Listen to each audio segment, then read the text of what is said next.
founders, the directors, the faculties,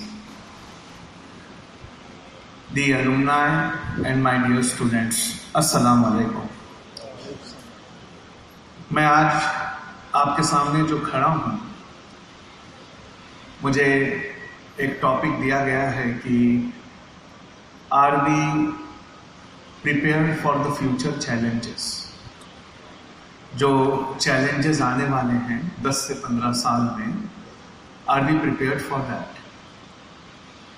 10 से 15 साल में जो चैलेंजेस आने वाले हैं, उसका मतलब ये है कि जो अभी 7th, 8th, 9th, 10th, 11th, 12th इन क्लासेस में हैं, सबसे ज़्यादा चैलेंजेस इनको फेस करना पड़ेगा। वैसे मैं लोअर क्लासेस के स्टूडेंट्स को जनरली एड्रेस नहीं कर पाता हूँ क्योंकि वो मेरी बात समझ नहीं पाते, लेकिन मैं कोशिश करूँगा कि थोड़ा आसान बोलूँ ताकि आपको मेरी बात समझ में आए। अगर मैं आपसे शुरुआत में ये कह दूँ कि जितने लोग यहाँ पर बैठे हैं, अगर आज के दिन जो मैंने यहाँ कहा वो चेंजेस अगर वो अपनी लाइफ में नहीं लाएंगे, तो इनमें से किसी को भी आने वाले फ्यूचर में किसी भी तरह का जॉब नहीं मिलने वाला है। यहाँ जितने बच्चे बैठे हैं, मैं उनका दिल तोड़ने नहीं, जोड़ने आया हूँ, लेकिन मैं पहले उन्हें आगाह कर दूँ कि जो आने वाला फ्यूचर है उसमें एक आम इंसान के लिए कोई जॉब नहीं है। आम इंसान के लिए जॉब नहीं है। उसका एक एग्जाम्पल है। हमारे यहाँ एक दिल्ली में मॉल है, उसका नाम मोमेंट्स मॉल है। वो शॉपिंग मॉल है, वहाँ तरह तरह की चीज़ें बिकती हैं। उस मोमेंट्स मॉल में अभी एक नए सॉफ्टवेयर का टेस्टिंग चल रहा है। वो सॉफ्टवेयर का टेस्टिंग ऐसा है कि आप जब मॉल में जाते हैं, हम में से हर कोई मॉल में तो गया होगा, और जब हम कोई चीज़ खरीदते हैं और उसको उठाकर अपने ट्रॉली से कैशियर के काउंटर तक लाते हैं, तो कैशियर उन चीज़ों को स्कैन करके उसका बिल बनाता है। वहाँ जो सॉफ्टवेयर बन रहा है वो ऐसे है, आप मॉल में जाइए, आपको जो खरीदना है वो खरीदिए, वो बॉटल उठाइए, अपने ट्रॉली में रखिए और बिना रुके बाहर आ जाइए। आपको स्कैन नहीं कराना है, बस अंदर जाना है, आपको जो चीज़ चाहिए अपनी ट्रॉली में रखना है और सीधा बाहर आना है। जब आप वो चीज़ उठा के अपनी ट्रॉली में रख रहे थे, तब सीसीटीवी कैमरे ने उस चीज़ को आपके साथ स्कैन कर लिया था और उसका बिल उसने इंक्लूड कर लिया था। जैसे ही आप बाहर आए, उन चीज़ों का टोटल करके उसने आपके क्रेडिट कार्ड से उतने पैसे काट लिए और आपका बिल आपकी मोबाइल की स्क्रीन पे डाल दिया। तो आपको बाहर आके ये करना है कि बस अपना मोबाइल खोल के वहाँ बिल देखना है कितना हुआ। ना आपको क्रेडिट कार्ड स्कैन करना है, ना चीज़ें स्कैन करना है, बस अंदर जाना है, चीज़ उठाना है और बाहर आना। आते ही आपकी सारी चीज़ें स्कैन करके आपका पैसा डिडक्ट होके आपके मोबाइल पर बिल बनकर आ जाएगा। अगर ये सारा काम मशीन करेगी तो फिर इंसान क्या करेंगे? यानी कैशियर की नौकरी जाने वाली है, सेल्समैन की नौकरी जाने वाली है। मतलब आम लोगों को, एवरेज लोगों को किसी भी तरह का जॉब नहीं मिलने वाला। अभी कल जब हम एयरपोर्ट पे थे तो मशीन लगी हुई थी। इससे पहले ऐसा होता था कि जब आप फ्लाइट का टिकट लेने जाएं तो आपको अपना बोर्डिंग पास प्रिंट कराने के लिए एयर होस्टेस के पास जाना पड़ता था। अब एक नया तरीका आ गया है, मशीन लगी हुई है, आप उसमें जाइए, अपना पीएनआर डायल करिए। पीएनआर डायल करने के बाद आपका बोर्डिंग पास प्रिंट होके बाहर आ जाता है। यानी एयर होस्टेस की डिमांड नहीं है, उसकी जगह मशीन लगी हुई है।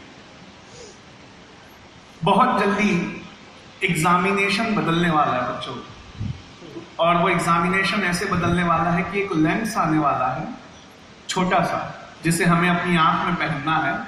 आप YouTube पे वर्ल्ड इकोनॉमिक फोरम में इस लेंस के ऊपर डिबेट देख सकते हो। तो वो लेंस आपको पहनना है अपनी आंख में, और जब आप अपनी आंख को ब्लिंक करेंगे, ऐसे ब्लिंक ब्लिंक, तो वो आपको इंटरनेट से कनेक्ट कर देगा। उसके बाद जब आप ब्लिंक करेंगे तो आपकी मनपसंद किताब वो खोल लेगा, और फिर जब आप ब्लिंक करेंगे तो जो पेज चाहते हैं वो खोलकर दिखा देगा।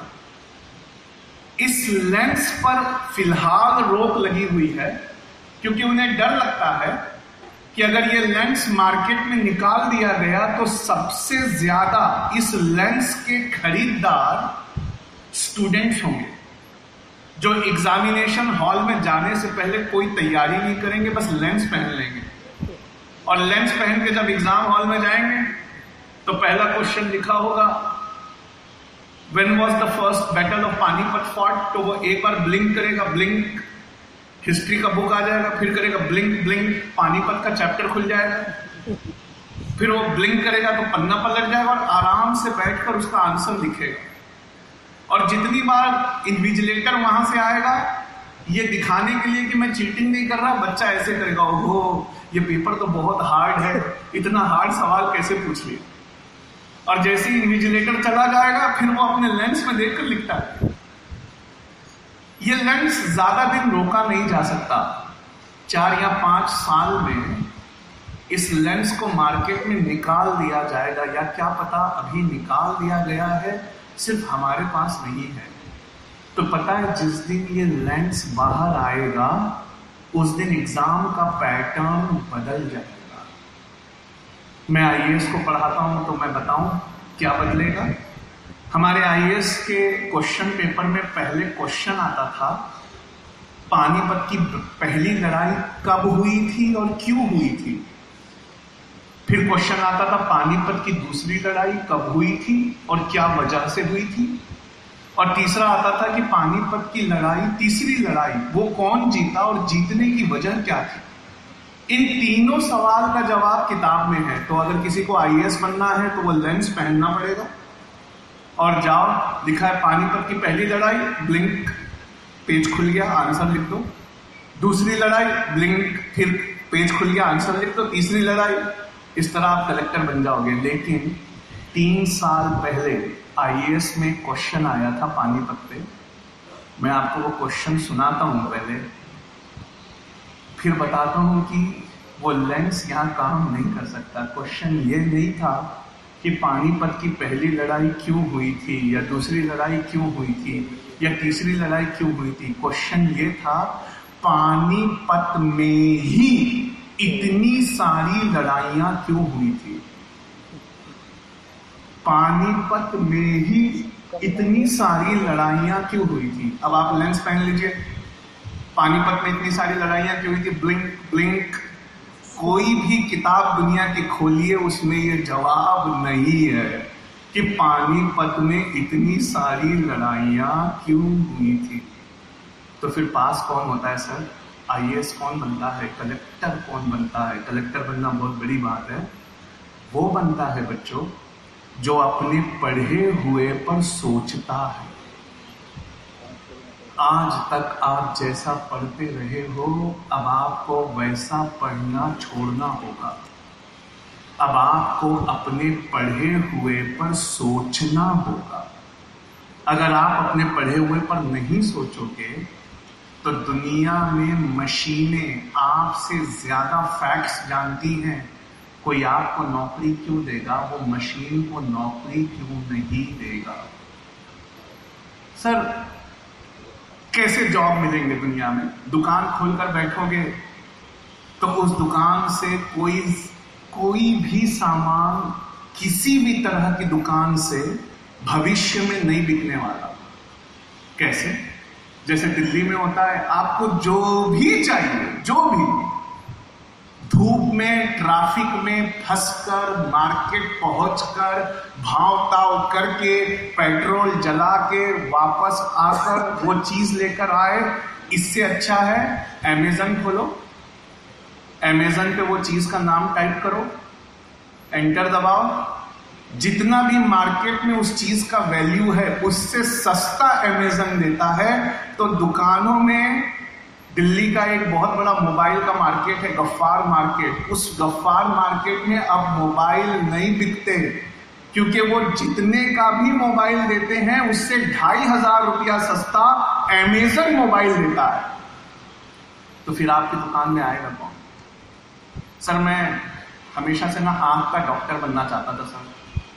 डॉक्टर का पेशा तो चलेगा सर, कम से कम उसको तो मशीन रिप्लेस नहीं करेगी। गूगल प्ले स्टोर पे एक सॉफ्टवेयर है inetra.com, आप वो अपने मोबाइल में डाउनलोड करो, अपनी आंख को कैमरे पे रख के एक फोटो खींचो।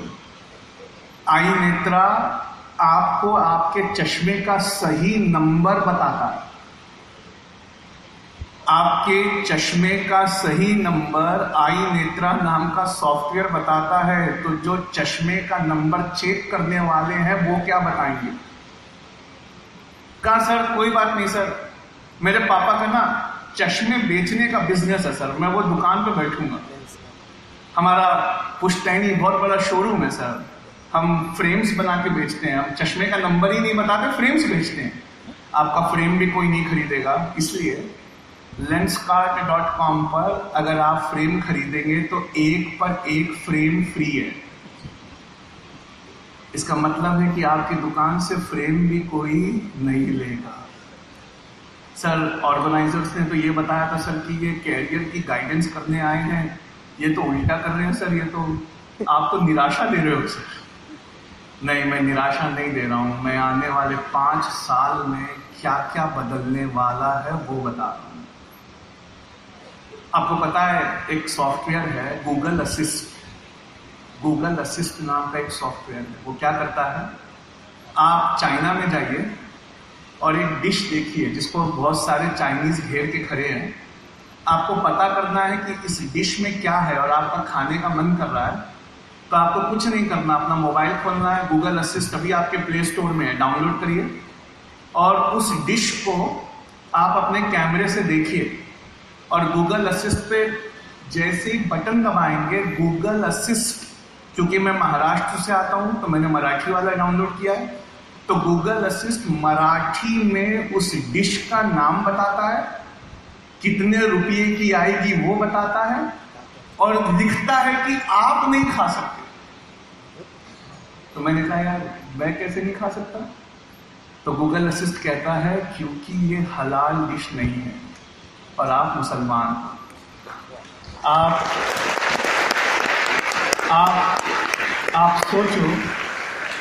सोचो कि आने वाली दुनिया में ट्रांसलेटर का जॉब भी जाने वाला है। गूगल असिस्ट ट्रांसलेट करके आपको बता देगा दुनिया की जिस लैंग्वेज में आप उसको पढ़ना चाहोगे। तो सर हम करेंगे क्या सर?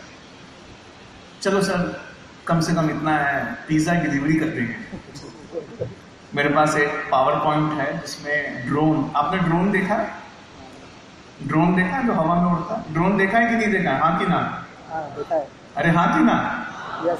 जो ड्रोन होता है वो न्यूजीलैंड में पिज्जा डिलीवर कर रहा है। न्यूजीलैंड में पिज्जा डिलीवरी के ड्रोन्स आए हैं, वो हवा में लेके उड़ते हैं और जिसने पिज्जा मंगाया है उसके दरवाजे पे नहीं जाते, खिड़की पे नॉक करते हैं और खिड़की खोल के अपना पिज्जा लेना होता है। पता है ड्रोन क्या होते हैं? देखा है ना ड्रोन? मैं आपको एक बहुत कड़वी बात बताता हूँ। न्यूजीलैंड में ड्रोन पिज्जा डिलीवर करते हैं और अफगानिस्तान में ड्रोन्स गोली और बम डिलीवर करते हैं।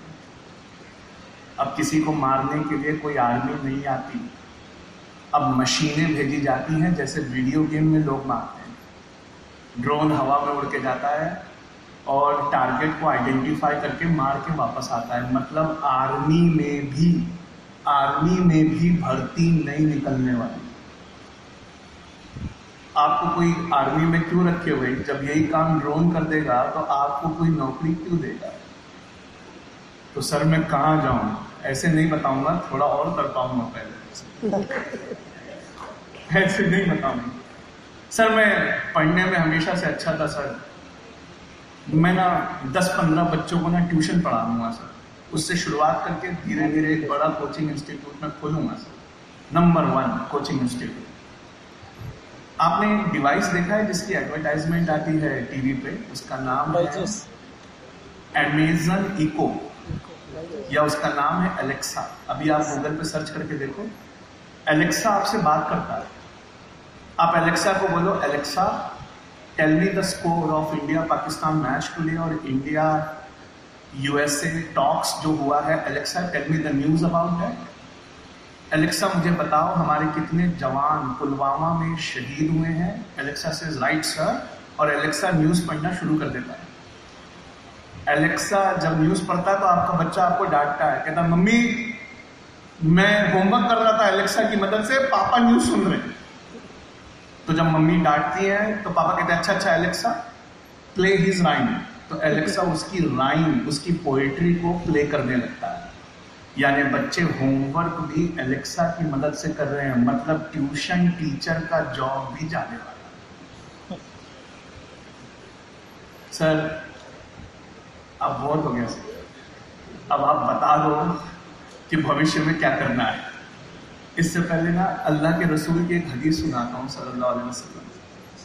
अल्लाह के रसूल कहते हैं कयामत से पहले जूते का सोल समझते हो, जूते का सोल और घोड़े की लगाम तुमसे बात करेगी। जूते का सोल और घोड़े की लगाम तुमसे बात करेगी कयामत से पहले। ऐसे दिन आएंगे, बुखारी की हदीस है, कुर्बे कयामत चैप्टर में आप उसको ढूंढना, कि कयामत से पहले जूते का सोल और घोड़े की लगाम आपसे बात करेगी। मैंने पढ़ा, मुस्कुराया, मैंने कहा एक दिन ऐसा आएगा कि अल्लाह के रसूल ने कहा है तो जरूर होगा।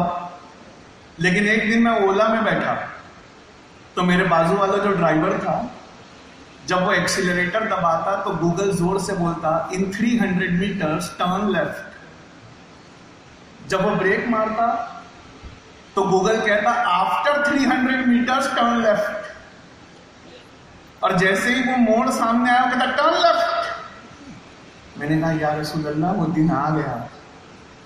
जूते का सोल जब एक्सीलरेटर दबा रहा है तो घोड़े की लगाम एक्सीलरेटर, घोड़े की लगाम और एक्सीलरेटर एक जैसी है ना, तो जूते का सोल जब एक्सेलरेटर को दबा रहा है तो घोड़े की लगाम गूगल के जरिए हमसे बात कर रही है।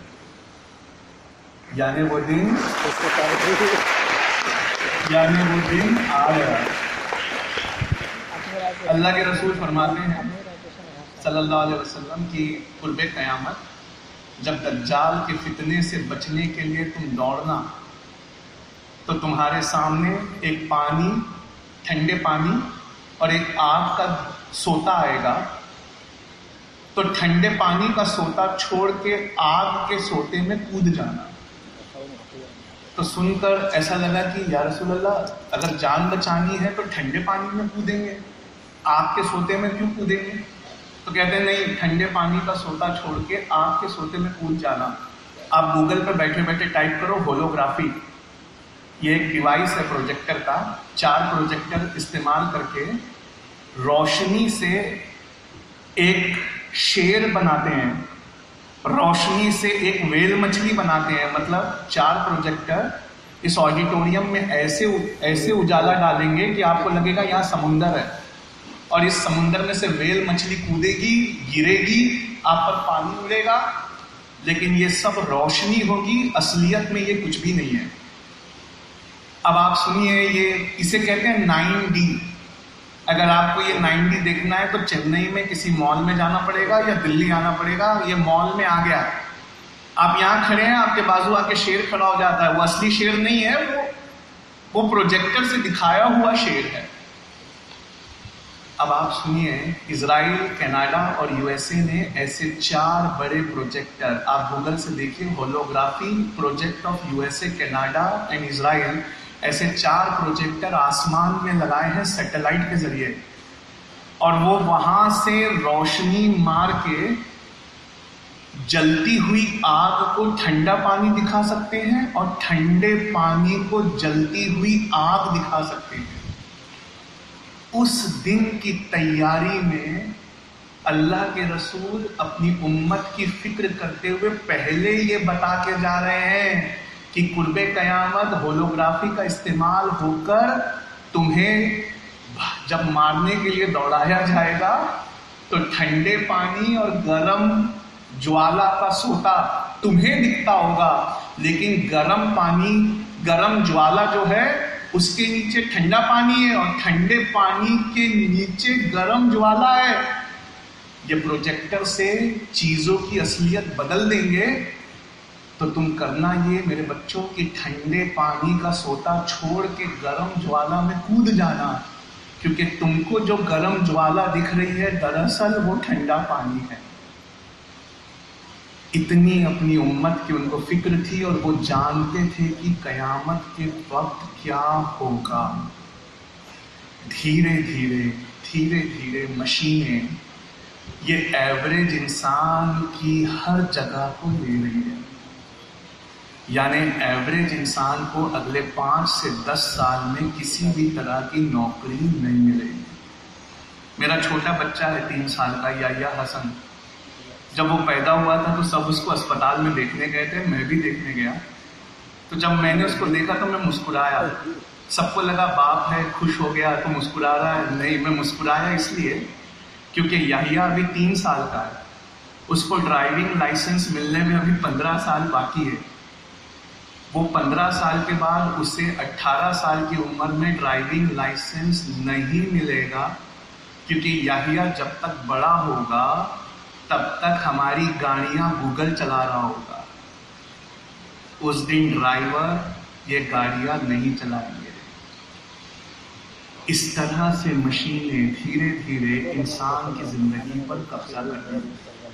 सर, एक इंसान की जिंदगी पर कब्जा कर रही है ना, मेरी तो नहीं कर रही। नहीं, आपकी जिंदगी में भी कब्जा है। दिखाऊं कैसे? आपका जो बेस्ट समय होता है ना, बेस्ट क्रीम समय, वो आप व्हाट्सएप और यूट्यूब देखने में लगा देते हो। ऐसा है कि नहीं, बताओ? ऐसा है कि नहीं? व्हाट्सएप और यूट्यूब देखने में लगा देते हो। और पता है यूट्यूब आपको कैसे मदद करता है?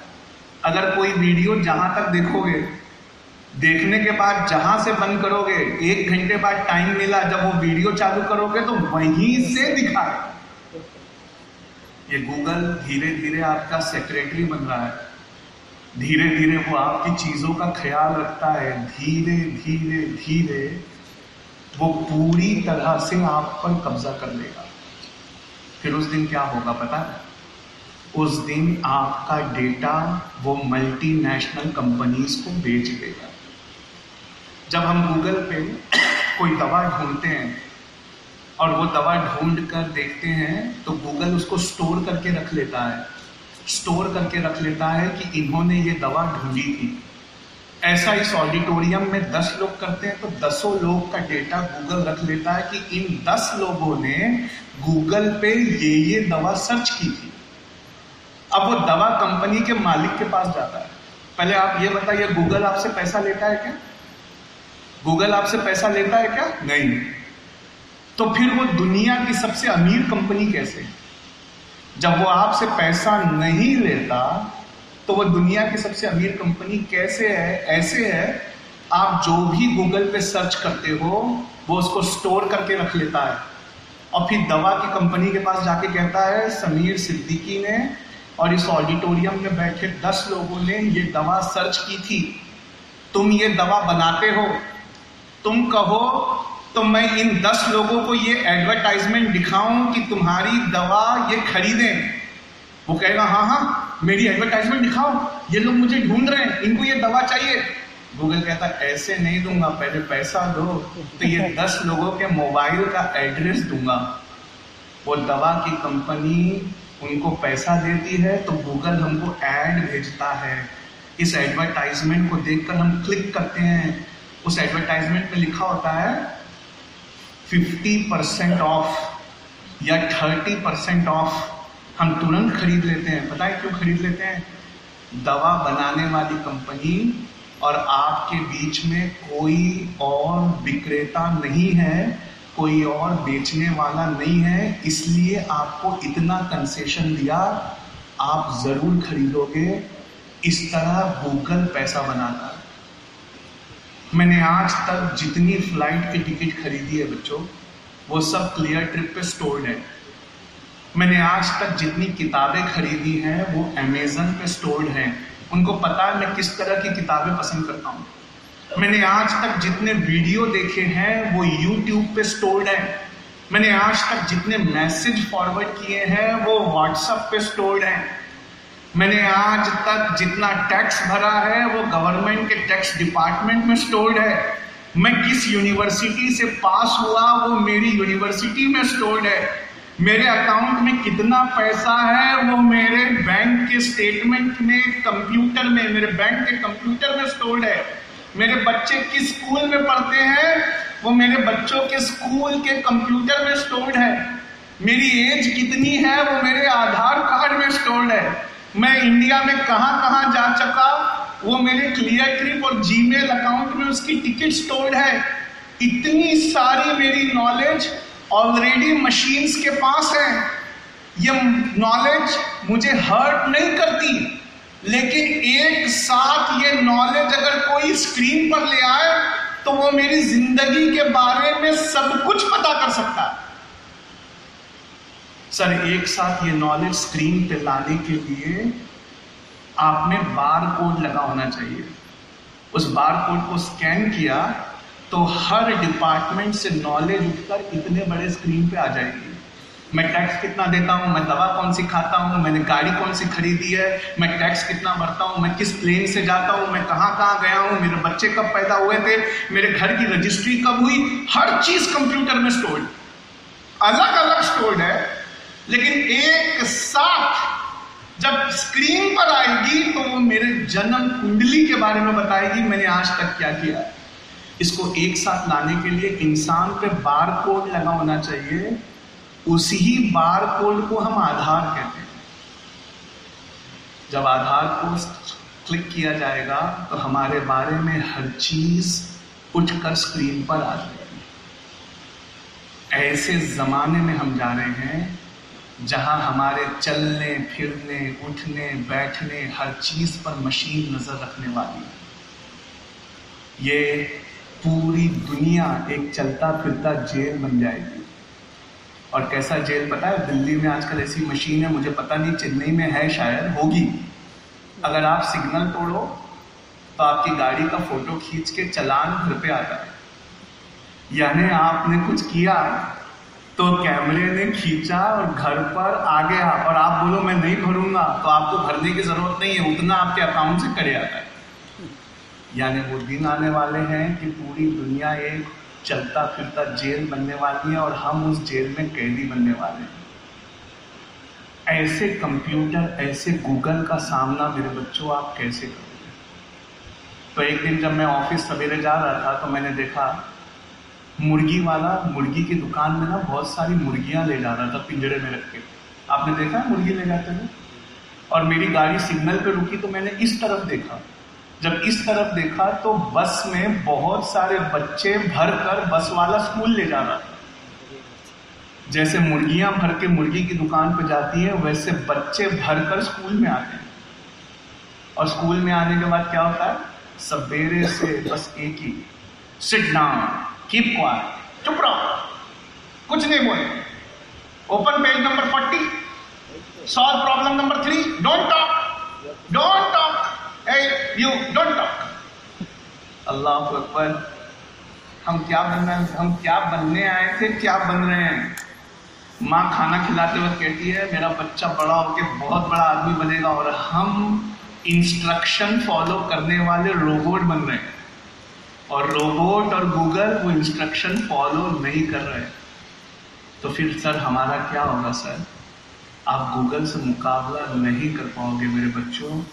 आने वाली जिंदगी में जॉब मिलना बहुत मुश्किल हो जाएगा अगर आप अपने अंदर अब मैं जो बताने जा रहा हूँ ये तब्दीलियाँ नहीं लाओगे।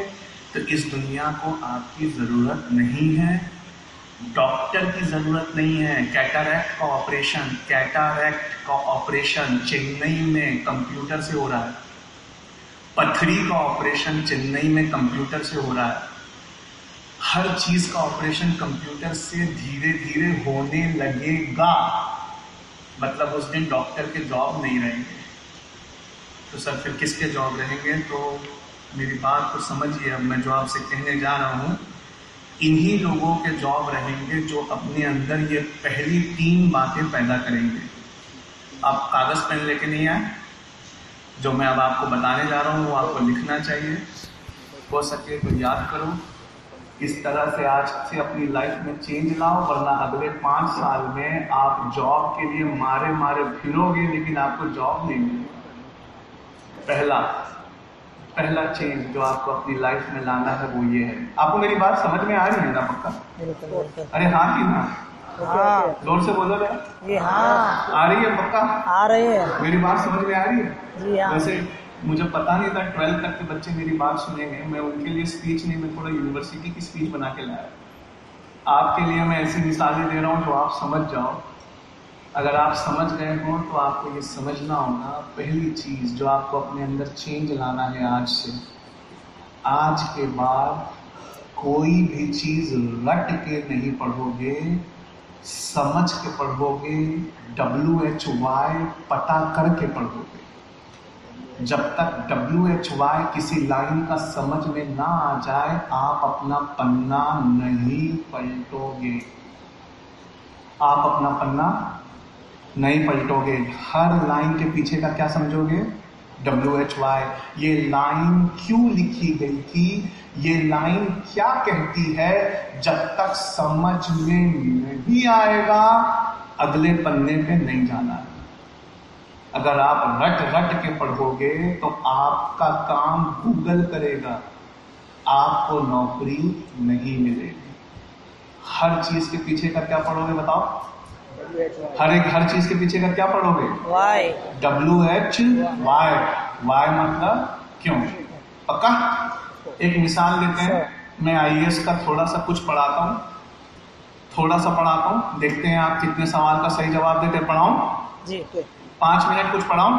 हाँ। उसके बाद मैं लाइन से क्वेश्चन पूछता हूँ, फिर देखते हैं आप कितने सवालों का सही जवाब देते हैं। 13 अप्रैल 1919 बैसाखी का दिन था। 1919 अप्रैल में बैसाखी पंजाब का एक त्योहार होता है जिस दिन फसल काटी जाती है। तो गांव के बहुत सारे लोग शहर मेला घूमने आए थे। आप मेला समझते हैं? मेला घूमने आए थे यानी फेस्टिवल घूमने आए थे। तो बहुत सारे गांव के लोग एक मैदान में जमा हो गए। 1919 था, इसी साल जिस साल इस यूनिवर्सिटी की नींव रखी गई थी। तो वहां किसी ने देशभक्ति के पर्चे बांटना शुरू कर दिया कि हमें अंग्रेजों से लड़ना चाहिए। तो जब ये बात अंग्रेजों को पता चली तो पंजाब के लेफ्टिनेंट गवर्नर थे। लेफ्टिनेंट गवर्नर मतलब गवर्नर का राइट हैंड, लेफ्टिनेंट गवर्नर थे। उनका नाम था general O'Dwyer, DWYER, general O'Dwyer. इन्होंने जनरल डायर को बुला के कहा, टीच देम अ लेसन, जाओ सबक सिखाओ। जनरल डायर एक मैदान में आए जो 3 तरफ से बंद था। उसका नाम था जालियांवाला बाग। क्या नाम था? जालियांवाला बाग। 3 तरफ से बंद था। एक तरफ से जनरल डायर ने घेर दिया। मजमे में औरतें, बच्चे और बूढ़े थे और उन पर 7.5 मिनट गोली चलाई। 7.5 मिनट गोली चलाई। जब गोलियां चलने लगी तो माएँ अपने बच्चों को लेकर दौड़ने लगी और सामने एक सूखा कुआं था। तो अपने बच्चों को गोलियों से बचाने के लिए उन्होंने कुएं में फेंक दिया और खुद भी कूद गई। तो ज्यादातर औरतों और बच्चों की मौत सूखे कुएं में दम घुटने से हुई थी। 7.5 मिनट तक गोली चलती रही। 237 लोग उसमें मारे गए। ऑफिशियल आंकड़ा है अंग्रेज सरकार का, पर मरने वालों की संख्या 1000 से ज्यादा थी। पूरी दुनिया हिल गई कि औरतें, बच्चों, बूढ़ों पे गोलियां चलाई गई। तो अंग्रेजों ने लीपापोती करने के लिए एक कमीशन बनाया। उस कमीशन का नाम था W हंटर कमीशन। उस कमीशन में 13 लोग थे। 7 उसमें अंग्रेज थे, 6 हिंदुस्तानी थे और चेयरमैन का नाम था विलियम हंटर। अब आप सोचो कमीशन कैसा होता है। जैसे ये लोग यहाँ बैठे हैं, इसके सामने एक चेयर लगी हुई है, उस पर जनरल डायर बैठा हुआ है। जनरल डायर पसीना पसीना है और कमीशन उससे सवाल पूछता है। पहला सवाल पूछता है, जनरल क्या तुम्हें नहीं पता था कि भीड़ में औरत और बच्चे थे? तो जनरल डायर अपना पसीना पोंछते हुए कहता है, सर मुझे पता था कि भीड़ में बच्चे और औरतें थी। तो एक ने कहा, फिर भी आपने गोली चलाई जनरल। तो एक अंग्रेज कहता है, अगर कोई मदद मांगता तो आप मदद करते ना जनरल। तो जनरल डायर कहता है, हाँ हाँ हाँ हाँ, मैं जरूर मदद करता। तो एक इंडियन ने जनरल डायर से पूछा, 303 बंदूक जिससे आपने गोली चलाई, उसके सामने 303 के सामने एक 3 इयर्स का बच्चा आपसे मदद कैसे मांगता जनरल? समझ में आया इतना? अब सुनो, 2007 में यूपीएससी में पहला क्वेश्चन ये था, जिस बंदूक से गोली चलाई गई उसका नाम क्या था? क्या नाम था? नहीं, आवाज नहीं आ रही, थोड़ा जोर से। क्या नाम था? दूसरा सवाल आया था 2009 में, कितने मिनट गोली चलाई गई? 7.5। कितने मिनट? 7.5। तीसरा सवाल आया था 2011 में, सबसे ज्यादा औरतों और बच्चों के मरने का कारण क्या था? सूखे कुएं में दम घुटना। क्या कारण था? सूखे कुएं में दम घुटना। सूखे कुएं में कूदना। चौथा सवाल आया था 2013 में, पूछा गया था कि जिसने मारने की परमिशन दी उसका नाम क्या था? जनरल ड्वायर के डायर? अरे ड्वायर की डायर? ड्वायर। जिसने गोली चलाई उसका नाम क्या था? डायर। उसका क्या नाम था? General Dyer. पक्का? अब आखिरी सवाल सुनो, किस दिन ये सारे लोग अमृतसर के जालियांवाला बाग में जमा हुए थे? किस दिन? बैसाखी के दिन। देखो, मैंने 5 मिनट पढ़ाया है, 7 सवाल पूछे हैं। यूपीएससी में 4 ऑप्शन आते हैं, मैंने ऑप्शन भी नहीं दिया, लेकिन आपने हर सवाल सही सही जवाब दिया, जैसे आपने आईएएस का पेपर सॉल्व किया हो। 7 में से 7 सही जवाब दिया। अपने लिए ताली बजाओ एक बार।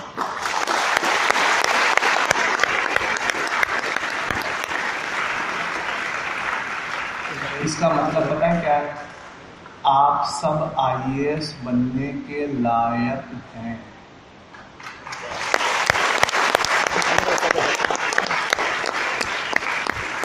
तो कैसे बन सकते हैं? कैसे बन सकते हैं?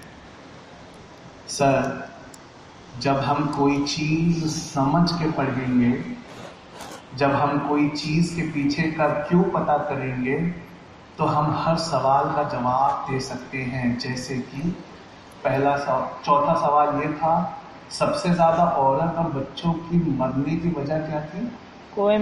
सूखे कुएं में कूदना। पहला सवाल ये था कि अमृतसर में किस दिन ये लोग जमा हुए थे? बैसाखी के दिन गांव के लोग शहर घूमने आते हैं। आपने जब हर लाइन के पीछे का क्यों समझा, तो वो लाइन आपको हमेशा के लिए याद होगी। आज से क्या करोगे? हर चीज समझ कोई चीज रट के पढ़ोगे क्या? नहीं। तीसरा नियम जो अपने अंदर चेंज लाना है आपको, वो ये है, थोड़ा सा स्मार्ट बनना है। क्या बनना है? स्मार्ट। देखते हैं आप कितने स्मार्ट हो। मैं एक सवाल पूछता हूँ, पूछूं? एक बस स्टॉप है, ये आईएएस का सवाल है, इंटरव्यू का। एक बस स्टॉप है जिसमें 3 लोग खड़े हैं। एक डॉक्टर जिसने जब आप गरीब थे तो फ्री में इलाज करके आपकी जान बचाई थी। दूसरा एक बुढ़िया खड़ी है जिसको इलाज नहीं मिला, थोड़ी देर में अगर इलाज नहीं मिला तो वो बुढ़िया मर जाएगी। और तीसरा एक खूबसूरत लड़की खड़ी है जिससे आप हमेशा से शादी करना चाहते थे।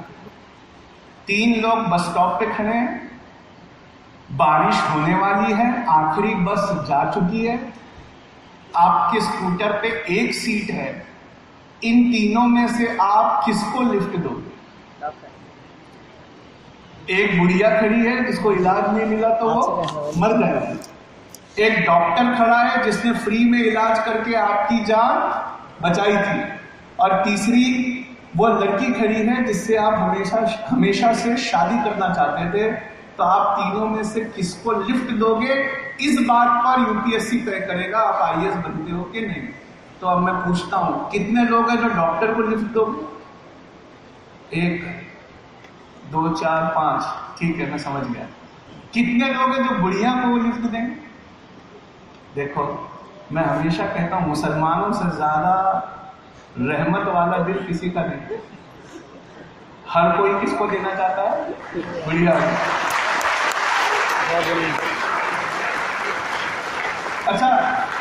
अच्छा 2-3 कम से कम ऐसे हैं जो उस लड़की को लिफ्ट देंगे, ऐसे हैं क्या यार?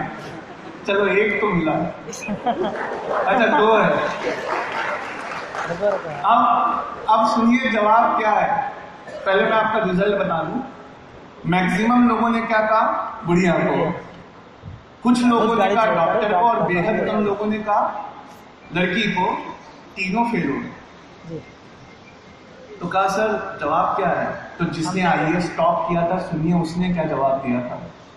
उसने कहा था सर मैं अपने स्कूटर की चाबी डॉक्टर को दूंगा और उससे कहूंगा कि बुढ़िया को बिठाकर ले जाओ और उसका इलाज कर।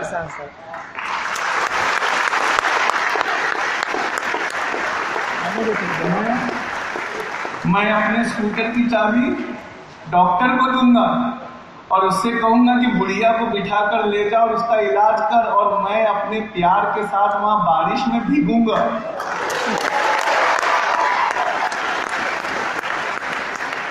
क्या पता ऐसा मौका फिर मिलेगा मिलेगा। ये स्मार्टनेस है जो हमको पैदा करना है बच्चों। इस स्मार्टनेस के बिना दुनिया में कोई मोह नहीं। ये स्मार्टनेस है, ये पढ़ने का तीसरा नियम है। पहले ऐसा होता था, बाप खाने के बाद बच्चों को लेकर बैठता था और पहेलियां पूछता था या अपनी राय बताता था। आज बाप व्हाट्सएप चेक करता है, बच्चे यूट्यूब चेक करते हैं। ना बाप बच्चों से बात कर रहा है, ना बच्चे बाप से बात कर रहे हैं। ये हमारी कौम पे जवाल का एक बहुत बड़ा कारण है। आप बन गए स्मार्ट? पक्का? अरे पक्का हाँ कि ना? तो एक सवाल और पूछता हूं। एक नदी है जिसमें 2 लोग डूब के मर रहे हैं। एक आपकी वालिदा है, माँ, और एक आपकी बीवी है। आप बचा किसी एक को ही सकते हैं। बताओ दोनों में से किसको बचाओ? अरे बोलो भाई। माँ। क्यों? माँ के कदमों के नीचे जन्नत। लेकिन बीवी ये शरीके हयात है, ये आपकी जिंदगी का आधा हिस्सा है। क्या आप उसको नहीं बचाओ? नहीं सर, माँ बड़ी है सर, मैं माँ को ही बचाऊंगा। अब जो पास हुआ था सुनना, उसने क्या जवाब दिया था? उसने कहा था पहले मैं नदी में कूद कर सबसे पहले अपनी माँ को बचाऊंगा। मैं जानता हूं कि मैं एक ही को बचा सकता हूं, लेकिन मैं फिर नदी में कूदूंगा और अपनी बीवी को बचाने की कोशिश करते करते शायद उसके साथ मर जाऊं। इस तरह माँ का भी हक अदा होगा और बीवी का भी हक अदा होगा। मैं माँ से प्यार करता हूं, पहले माँ को बचाऊंगा, लेकिन बीवी को बचाने की कोशिश तो जरूर करूंगा। अब चाहे उस कोशिश करते करते मुझे मौत आ जाए।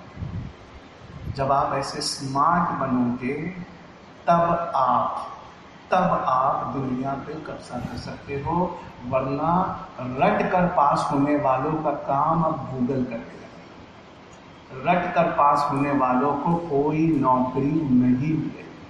सर मैं पिज्जा डिलीवर करना चाहता हूँ, पिज्जा भी ड्रोन डिलीवर करेंगे, आपको नहीं करना देंगे। हमारे एक इमाम थे, इमाम जाफर। उनसे एक आदमी ने पूछा क्या अल्लाह है? स्मार्टनेस पे एग्जाम्पल बताना, क्या अल्लाह है? तो आप क्या बोलते? अल्लाह है? बेशक है। क्या वो कादिर कुदरत है? आप क्या कहते? बेशक कादिर कुदरत है। इमाम ने भी कहा बेशक कादिर कुदरत है। तो कहा क्या आपका अल्लाह इस बात की कुदरत रखता है कि वो सारी दुनिया को सुई के गड्ढे से गुजार दे? इमाम ने कहा हाँ, मेरा अल्लाह इस बात पे कुदरत रखता है कि वो सारी कायनात, दुनिया तो बहुत छोटी चीज है, सारी कायनात को सुई के गड्ढे से गुजार दे। तो वो कहता है दुनिया का साइज छोटा भी होना चाहिए, कहा नहीं होगा। कहा सुई का गड्ढा बड़ा भी होना चाहिए, कहा नहीं होगा। आप भी यही कहते हैं? अरे आप भी यही कहते हैं? उसके बाद का सवाल बहुत पेचीदा था। वो कहता है अभी करके दिखाओ। इमाम ने कहा मैं नमाज के लिए लेट हो रहा हूं, तो जल्दी घर जाओ और सुई लेकर आ। वो भागता हुआ घर गया, सुई लेकर आया। का दुनिया बड़ी है कि सूरज बड़ा है? का सूरज बड़ा है। का दुनिया बड़ी है कि आसमान बड़ा है? का आसमान बड़ा है। का दुनिया बड़ी है कि चांद तारे बड़े हैं? का चांद तारे ज्यादा बड़े हैं। तो का अब सुई को ऐसे पकड़ लिया, का गड्ढे को अपनी तरफ मोड़ लिया। का अब क्या करूं? का अपनी आंख के पास ला लिया। का एकदम चिपका दे? का चिपका दिया। का दूसरी आंख बंद कर दिया। का अब सुई के गड्ढे में से देख क्या दिखता है? का चांद दिखता है, तारे दिखते हैं, दिन है तो सूरज दिखता है, मुझे आसमान दिखता है। इमाम ने पूछा क्या किसी का साइज छोटा है? क्या नहीं है। क्या सुई का गड्ढा बड़ा हुआ? क्या नहीं है। का देख ये मेरा अल्लाह है, सारी कायनात को सुई के गड्ढे से गुजार कर तेरी आंखों के रेटिना पे डाल दिया।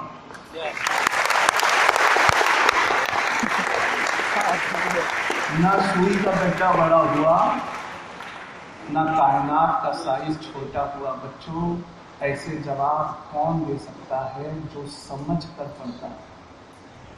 जब तक आप समझ के नहीं पढ़ोगे, आपको दुनिया पूछने वाली नहीं है। 3 C पैदा करना है आपको अपने अंदर। क्या पैदा करना है? 3 C। पहला C कहता है क्रिएटिविटी। जब तक आप अपने अंदर क्रिएटिविटी नहीं लाओगे, आपको कोई नौकरी नहीं देगा। लीडरशिप, क्रिएटिविटी जब तक नहीं लाओगे, नौकरी नहीं मिलेगी। दूसरा है कम्युनिकेशन। आपको अपनी कौम का एक रोना दिखाता हूं मैं, एक कौम के ज़वाल की वजह दिखाता हूं। कितने लोग हैं आप में से जो तमिल खूब अच्छी बोलते हैं? बच्चों हाथ ऊपर करो, हाथ ऊपर करो। तमिल खूब अच्छी बोलते हैं और लिख लेते हैं। उठाओ हाथ, सच्चा हाथ उठाओ। देखो मुट्ठी भर लोग भी नहीं है, ठीक है, हाथ नीचे करो। मुट्ठी भर लोग भी नहीं है जो तमिल लिखना और पढ़ना खूब अच्छा जानते हैं। अब एक सवाल पूछता हूं, फारसी किसकी जबान है?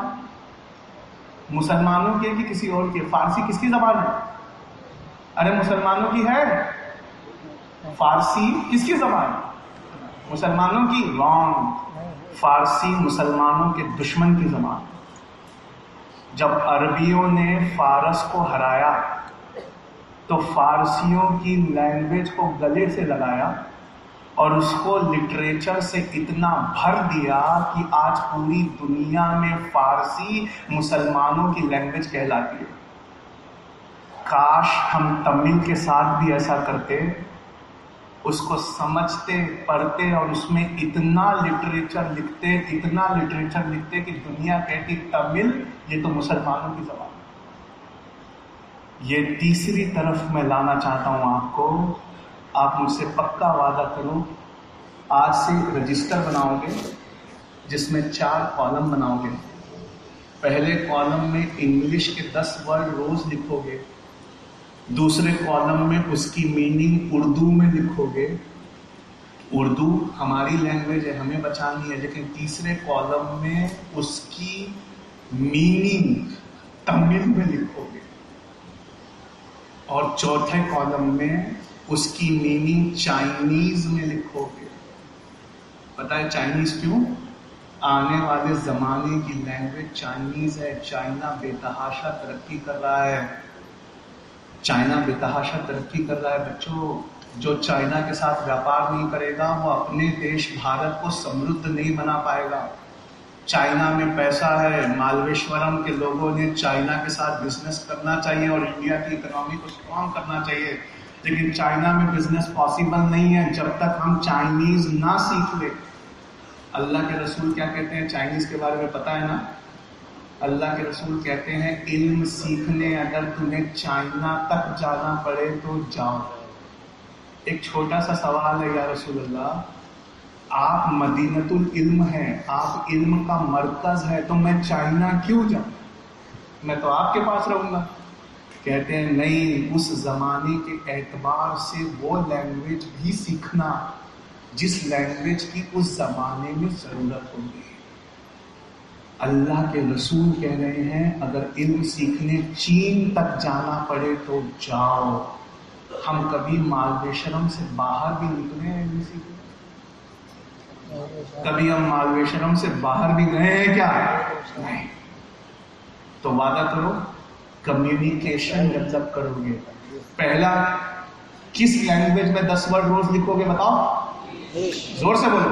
इंग्लिश। उसकी मीनिंग फिर किस में लिखोगे? उर्दू। तीसरा कॉलम किसका होगा? और चौथा कॉलम?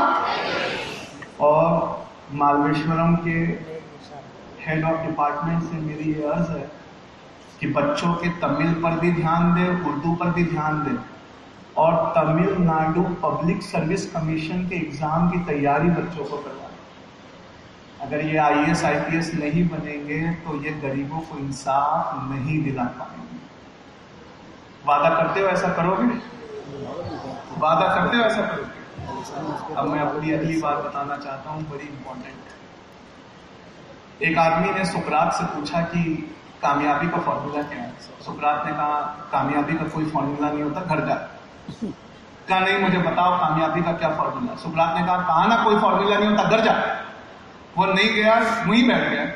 सुकरात ने दरवाजा बंद कर दिया। सवेरे उठा सुकरात तो देखा सामने वो आदमी बैठा हुआ। कहा तू बड़ा जिद्दी है, तू घर नहीं गया? तो कामयाबी का फॉर्मूला बताओ फिर घर जाओ। तो सुकरात ने कहा कि कामयाबी का फॉर्मूला यहाँ नहीं मिलता, नदी पे मिलता है, वहां चलो। यूनान का सबसे बड़ा जानकार था सुकरात, उससे लोग सवाल पूछने दूर दूर से आते। तो जब वो नदी पे पहुंचे तो उस नौजवान ने कहा क्या यहाँ मिलेगा? कहा यहाँ नहीं मिलेगा, नदी के बीच में चल, वहां मिलेगी कामयाबी। वो नदी के बीच में आया, पानी यहां तक हो गया। कहा है कामयाबी? कहा बस यहीं पर अभी दिखाता। सुकरात ने उस लड़के का सर पकड़ा और पानी में डुबा दिया, और 1 मिनट तक वैसे ही पकड़ के रखा। अब वो पूरा तड़पता छटपटाता सांस लेने के लिए 1 मिनट के बाद सुकरात ने जैसे ही उसे छोड़ा, वो आदमी ने ऐसे सांस ली। सुकरात जाने लगा तो उसने कहा मुझे डुबाने लाए थे कि फॉर्मूला, कामयाबी का फॉर्मूला बताने लाए थे? सुकरात कहते हैं यही है कामयाबी का फॉर्मूला। तूने पहली सांस कैसे ली? कैसे? सुकरात कहता है जिस शिद्दत से तुझे ये पहली सांस चाहिए थी, उस शिद्दत से जब कामयाबी मांगेगा कामयाबी मिल जाएगी।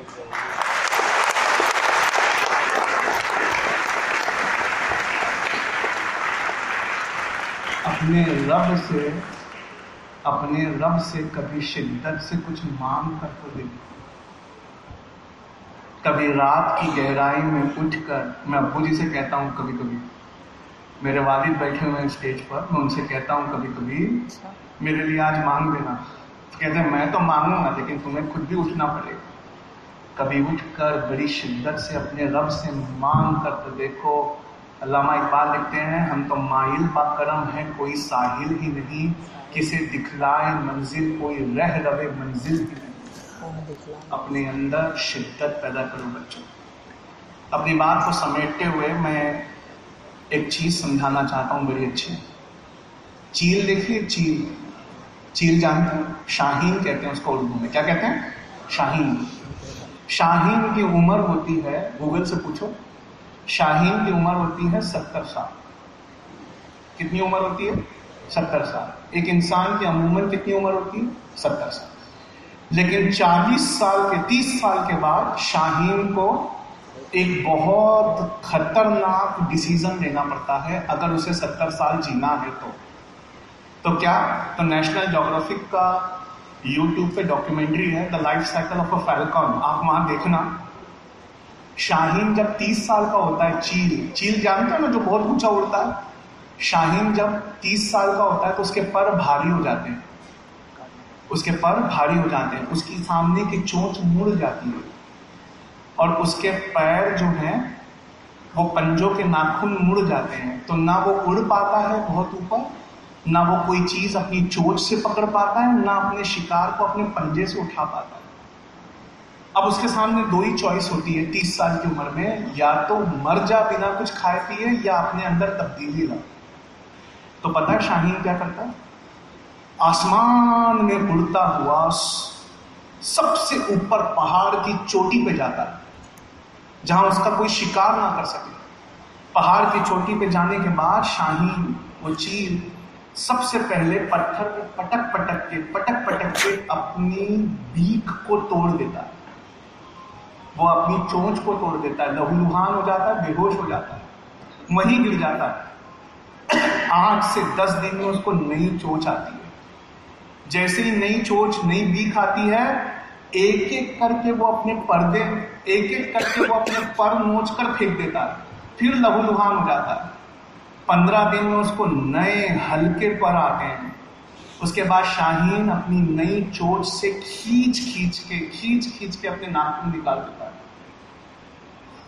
15 से 20 दिन में उसको नए नाखून आते हैं। अब शाहीन एकदम नया हो चुका, अब वो आसमान की ऊंचाइयों में उड़ता है और शान से शिकार करके अगले 40 साल जीता है। हमारी कौम के सामने अब वो वक्त आ चुका कि हमें अपने भारी हो गए पर को नोचना पड़ेगा। हमें अपनी बीक पत्थर पे मार मार के तोड़कर नई बीक उगानी पड़ेगी। हमें अपने पंजे निकाल कर नए नाखून उगाने होंगे। और ये नाखून पता है कैसे होंगे? ये नाखून नई दुनिया, नई टेक्नोलॉजी, नए सिलेबस के हिसाब से होंगे। उस दिन हम भी आसमान की ऊंचाइयों में उड़ान भरेंगे और शान से अगले 40 साल जिएंगे। जब तक ऐसा नहीं होगा, हमारी कौम में जिंदगी वापस नहीं आ सकती। अल्लामा इकबाल ने इस शेर को देखो कैसे लिखा कि औकाबी रूह जब जवान होती, औकाबी रूह जब बेदार होती है जवानों में, नजर आती है उनको अपनी मंजिल आसमानों में। क्या तुम्हारी रूह जिंदा हुई है? अगर हाँ, तो अपनी मंजिल आसमानों में ढूंढो। औकाबी रूह जब जिंदा होती है जवानों में, नजर आती है उनको अपनी मंजिल आसमानों में। नहीं तेरा बसेरा कसर सुल्तानी के गुंबद पर। कसर सुल्तानी का गुंबद मतलब शाही महल, उसमें आराम से रहने के लिए अल्लाह ने तुझे पैदा नहीं किया। नहीं तेरा बसेरा कसर सुल्तानी के गुंबद पर, तू शाही है बसेरा कर पहाड़ों की चट्टान। वो कहते हैं अपनी नौजवान नस्ल से कि जाओ पहाड़ की तरफ, अपने अंदर नई बात, नया दमखम, सब कुछ नया पैदा करो, ताकि आने वाला जमाना तुम्हारे कदमों में निछावर हो जाए। मैं अपनी बात खत्म करते करते बस एक छोटी सी और आपको बात बताना चाहता हूँ। जो आपको अपने अंदर चेंज लाना है, वो ये लाना है कि पहले तो स्मार्ट बनना है, उसके बाद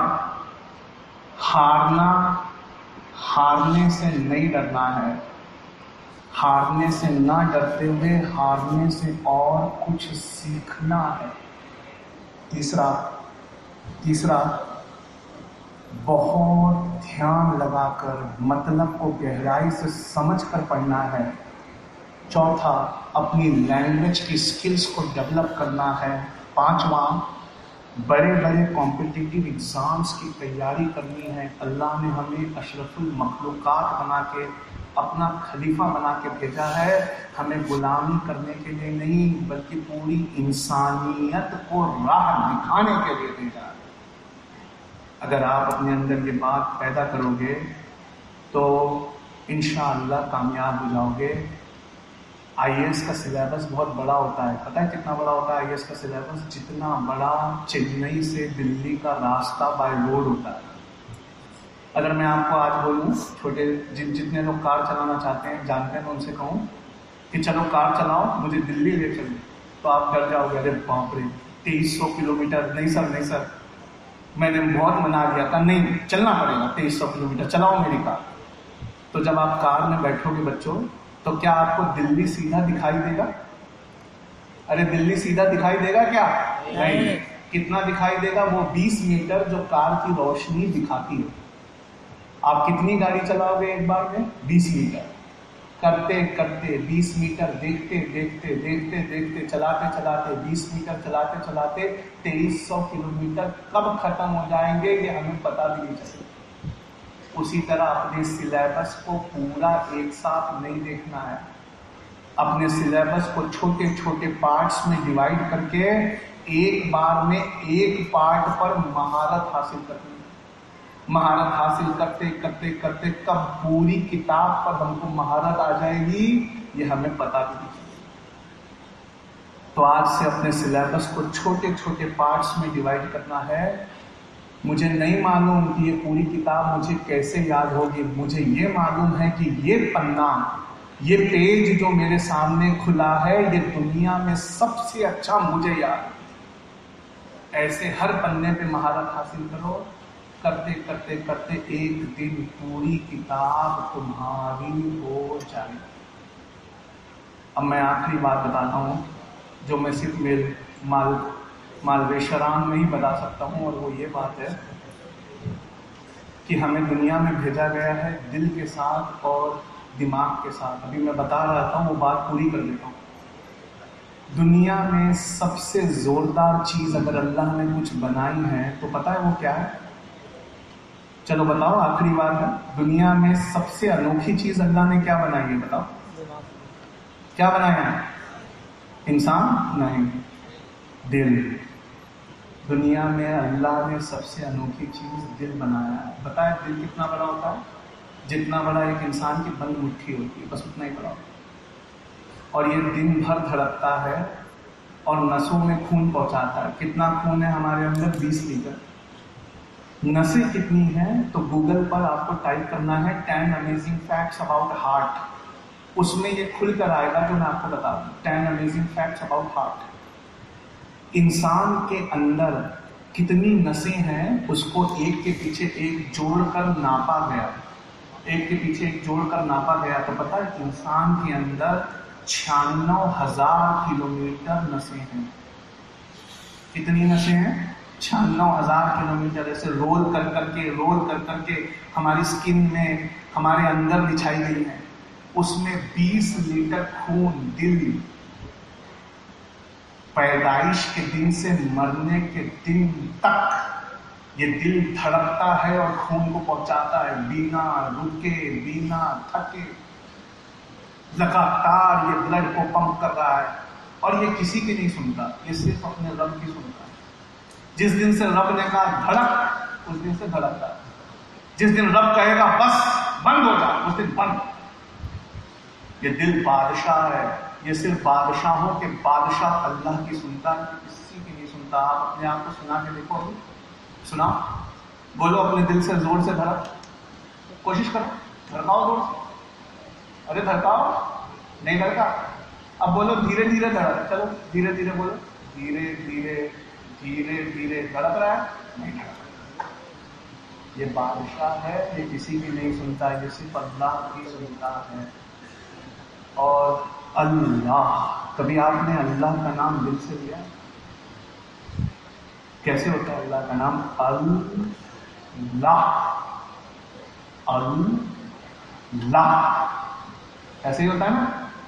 इसको साइंस में कहते हैं दिल के धड़कने जैसा होता है। डायस्टोलिक सिस्टोलिक, डायस्टोलिक सिस्टोलिक, अल्लाह। जब डॉक्टर यहाँ आला पहन के लगाता है तो जिसने ये धड़कन की खोज की थी वो क्रिश्चियन था, तो उसने बहुत गौर से सुना तो उसको दिल का धड़कना सुनाई दिया। डॉक्टर के आगे में लब डब। काश कोई मुसलमान दिल के धड़कन को नापने की खोज करता। वो जब आला लगा के सुनता तो उसको करेक्ट आवाज सुनाई देती, दिल ऐसे धड़कता है, अल्लाह अल्लाह अल्लाह। इस दिल की जिंदगी कुरान की आयतों से आती है। दिल को अरबी में क्या कहते हैं, इतना बता दो, बोलो। कल्ब, काफ लाम बे, कल्ब कहते हैं पक्का। अब मैं कल्ब को दोबारा अरेंज करता हूँ। देखो टीचर हूं तो थोड़ा पढ़ा रहा हूँ। कल्ब को दोबारा अरेंज करता हूँ। कल्ब के लफ्ज से बनता है कबीला।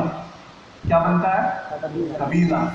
और काफ लाम बे को फिर से अरेंज किया तो बनता है कब्ल। क्या बनता है? कब्ल। कबीला क्या होता है? हमारा खानदान होता है। ऐसे ही है ना। और कब्ल क्या होता है? इससे पहले। एक बार और एक्सपेरिमेंट करते हैं, अपने दिल से बोलो जोर से, धड़क, नहीं धड़क रहा, बोलो धीरे धड़क, नहीं धड़क रहा। कल्ब है, आपके घर के बच्चे को अभी स्टेज पर इनाम देने के लिए बुलाया जाए, कबीले का बच्चा जब इनाम लेने आए तो चीफ गेस्ट के हाथ से इनाम लेता देखकर, कबीले के बच्चे को देखकर कल्ब जोर जोर से धड़कता है, जोर जोर से धड़कता है। अच्छा, जोर से।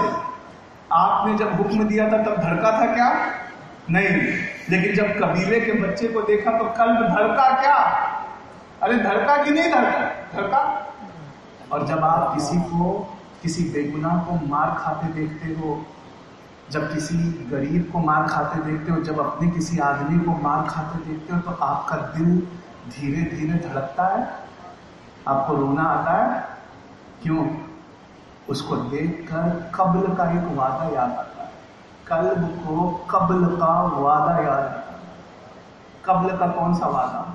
कुरान में लिखा है, अल्लाह ने आलम अरवाह में वादा लिया था हमसे कि हम इस दुनिया में एक दूसरे के लिए भेजे जा रहे हैं, हमें एक दूसरे की मदद करना है।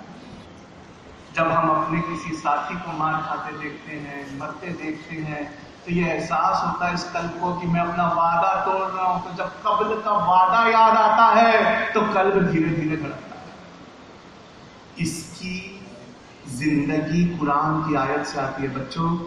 और दिमाग वजीर है, वजीर की सब सुनते हैं सिवाय दिल के, क्योंकि दिल बादशाह। तो वजीर से कहो कि हाथ को उठाओ, हाथ उठ करके देखना, हाथ उठ रहा है क्या? उठा के देखो, हाथ उठ रहा है। अब वजीर से कहो पलकों को कहे झपको, अपनी पलकें झपका के देखो। देखो वजीर की बात हर कोई सुन रहा है सिवाय बादशाह के। दिमाग वजीर है, इसकी जिंदगी दुनियावी पढ़ाई से आती है। हमने दुनियावी पढ़ाई छोड़ दी, हमने कुरान की आयतें दीनी पढ़ाई छोड़ दी। जब हमने दीन और दुनिया दोनों की पढ़ाई छोड़ दी तो हमारा बादशाह भी मर गया और हमारा वजीर भी मर गया। अल्लाह पाक ये नहीं देख पाता, तो हमारा बादशाह मर जाता है, लेकिन हमारा वजीर दुनियावी तालीम इकट्ठा करके बहुत ताकतवर हो जाता है। और जिस सल्तनत का वजीर ताकतवर होता है, उस सल्तनत पे कब्जा किसका होता है? वजीर का। तो आखिरी बात सुनो, अल्लाह पाक चाहता है कि बादशाहत दिल को वापस मिले, इसलिए हमें रमज़ान दिया गया है। रमज़ान में देखो क्या होता है, दिन भर अल्लाह गिज़ा को बंद करके वजीर को कमज़ोर करता है, और रात को तरावी में हमें खड़ा करके कुरान की आयतों से बादशाह को जिंदा करता है। 1 महीना खाना बंद, वजीर धीरे धीरे मरता है, और 1 महीना कुरान सुन सुन के बादशाह जिंदा होता है, और सल्तनत बादशाह के हाथ में वापस आती है। मैं आपसे बस आखिरी गुजारिश ये कर रहा हूँ, मुझसे वादा करो, दीनी तालीम में महारत करके अपना बादशाह जिंदा करोगे। वादा करते हो? वादा करते हो? कहो इंशाअल्लाह।